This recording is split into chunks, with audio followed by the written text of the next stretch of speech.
union between the two churches after nearly a millennium. Patriarch Alexei III continued, but the Pope wasn't listening.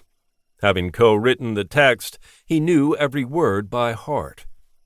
Instead, he focused on being in the moment, breathing in the slightly damp air that smelled of diesel smoke and the garbage that had been piling up due to a recent strike, feeling the caress of the light breeze on his face, and watching the excitement bubble up as if from the very earth itself, imbuing the faces of the people in the crowd with its energy. It had begun, here, now, in this moment, and he wanted to stay in it forever. The devil would be in the detail.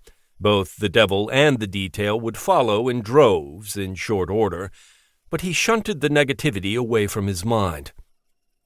Licking his lips, he tasted the moment, which was sweet, like the roasted coconut he used to steal from the street vendors as a child in Nigeria.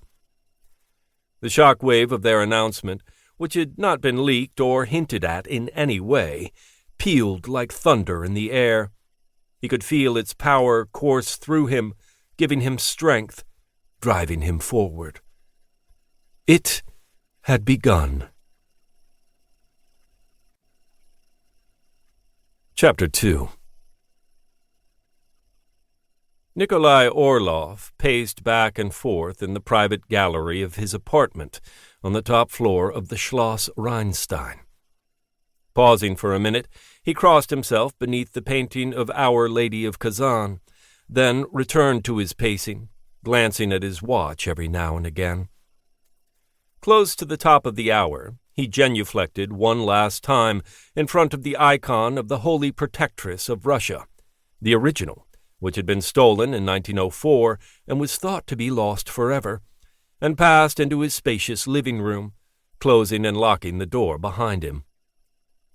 The room overlooked the Rhine, which snaked into the northern horizon like a large anaconda. He picked up a remote control from the arm of the leather sofa, punched a few buttons, and a large flat-screen TV burst into life on a side wall. Grabbing a bottle of Beluga vodka and a crystal tumbler, he stood in front of the television, pouring himself a generous measure as he waited for the program to begin. It was 3 p.m. in Germany, early to be drinking, but he had a bad feeling he was going to need a glass of vodka, and perhaps a few more, to get through the day. The first indication that his premonition was right was the breaking news banner that scrolled across the bottom of the screen. The next was the sight of Patriarch Alexei III, wearing the traditional white cuculion topped by a gold cross, standing next to Pope John Paul III. The last and final clue were the words of the Patriarch himself, spoken in his native Russian, confirming Orlov's greatest fear, that the two men were aiming to unify the two great churches. He watched in morbid fascination, unable to look away, similar to the way a passerby cannot stop from staring at a bus crash with many casualties. When the program was over, he clicked the screen off, grabbed his glass, and passed through the sliding door onto the veranda. It was cloudy and cool, although Orlov, who had been born in St. Petersburg and often swam in the Baltic until October, didn't bother bringing his jacket. The vodka was making him warm anyway, and he had plenty of it. He took his phone out and made a call. "Hello?" Anatoly Geraschenko said without enthusiasm. "Did you see them?" "See who?" "Patriarch Alexei and Pope John Paul III. "No." There were occasions when Orlov got the feeling that his most trusted lieutenant did not share many of his passions.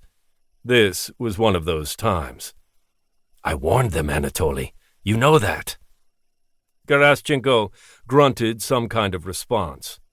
"There will be severe consequences." "How severe?" "Very severe. That's why I'm calling." Geraschenko said nothing. Orlov watched one of the barges of the